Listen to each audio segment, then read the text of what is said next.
Salut à toi, addict à la contradiction. Aujourd'hui, on va parler du changement d'heure. Alors pourquoi on va parler de ça? Eh bien tout simplement, Delera sur Twitter, il y a quelques mois, il m'avait dit ce serait quand même super de faire un sujet sur le changement d'heure. Du coup, qu'est-ce que j'ai fait? J'ai fait un petit sondage, et dans ce sondage, vous avez été plus de 75% à dire que vous trouvez le changement d'heure complètement naze. Alors, évidemment, vu qu'on est sur Contradico, le but c'est de faire des contradictions, on va aller voir pourquoi le changement d'heure, c'est trop bien.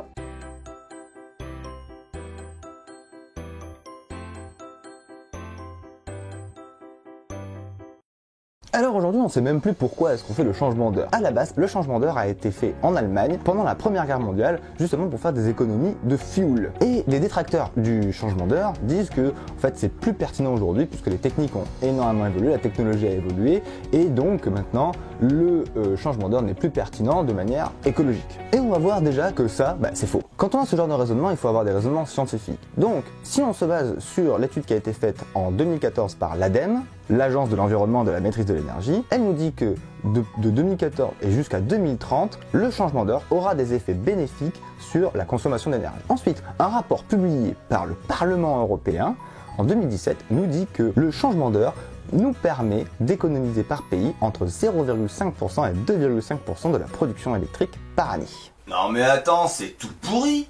Non mais quoi, c'est pourri? Comment ça c'est pourri? Non mais attends, c'est un moyen gratuit d'économiser de l'énergie.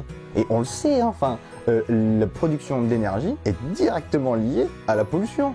Donc, si on a un moyen simple et efficace de réduire notre production d'électricité de 2,5% en rajoutant 1 heure de soleil par jour, c'est tout bénef, non? L'ADEME estime que le changement d'heure nous permet d'économiser 44 000 tonnes de CO2 par an. Soit l'équivalent de la pollution en CO2 annuelle de la Finlande. Oui, cette image provient bien du site visitefinlande.com.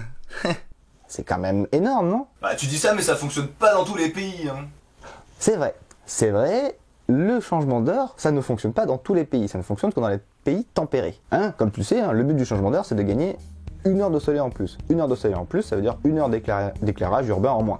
En gros. Mais dans les pays où il fait souvent très chaud, qu'est-ce qui se passe? Ce qui se passe, c'est que vu qu'on gagne 1 heure de soleil en plus, on a 1 heure de chaleur en plus dans ce pays-là.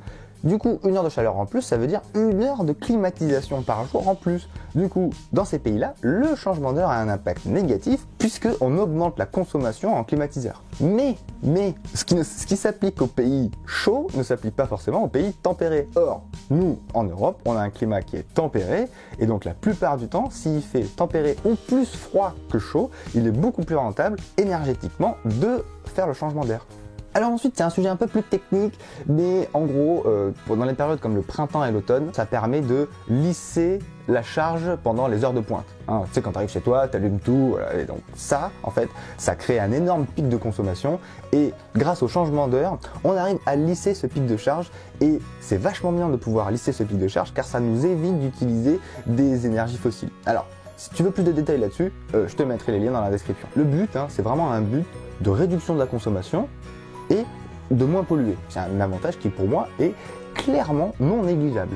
Mais les détracteurs du changement d'heure, qu'est-ce qu'ils disent? Ils disent que ça a aussi un impact sur la santé des êtres humains et des animaux d'élevage. Pour les animaux d'élevage, il faut savoir que la plupart déjà n'ont jamais vu la lumière du jour. Et pour les animaux d'élevage qui sont à l'extérieur, franchement là j'aimerais bien qu'on m'explique qu'est-ce qu'ils ont à carrer du changement d'heure. Hé Maurice. Quoi? Tu sais si on perd ou si on gagne 1 heure ce soir? Non, qu'est-ce que ça peut te foutre? J'ai envie de savoir si je vais dormir plus ou moins que d'habitude. Mais on est des poules, on mange et on dort quand on veut. Ah ouais, c'est vrai. Les animaux, ils en ont strictement rien à secouer du changement d'heure. Franchement, je pense que ça, c'est vraiment un faux problème. Ensuite, c'est sur la santé des humains. On nous dit que derrière le changement d'heure, il y a une recrudescence de crises cardiaques, d'accidents de la route et de suicides. Attendez, ne transférons pas les responsabilités. Le changement d'heure ne tue pas directement les gens. C'est des situations qui sont créées et derrière, oui, il faut redoubler de vigilance sur la route parce que tout à coup, on peut avoir la nuit plus tôt ou la nuit plus tard. Bon, relativisons un peu. Déjà, il n'y a aucune réelle étude scientifique sérieuse qui a réussi à démontrer l'impact direct du changement d'heure avec l'arrivée de ces problématiques-là. On sait que l'automne est une période qui favorise quand même, c'est la période de la rentrée, c'est stressant, c'est fatigant, etc. Donc, tout l'aura compris, pour moi, tout ça, c'est des faux problèmes. il faut quand même rester, on est en plein réchauffement climatique, le GIEC tire la sonnette d'alarme, il y a tous les youtubeurs du YouTube Game qui sont là à dire il faut faire attention au réchauffement climatique, il faut se lever, se sortir les doigts des... Tu m'as compris? Donc, à mon avis, il ne faut surtout pas revenir sur ce genre de choses qui sont en place depuis des décennies. Pourquoi? Car ça continue toujours à participer à notre réduction de consommation. Et franchement, tout ce qui participe à réduire notre consommation d'énergie et donc de pollution, c'est bénéfique, c'est gratuit, ça permet de faire quelque chose de bien. Continuons à faire ça et battons-nous vraiment sur les sujets qui en valent la peine. Voilà. Alors, surtout, comme d'habitude, n'hésite pas à me dire ce que t'en penses. Si ça t'a plu, tu sais quoi faire et je te dis à bientôt!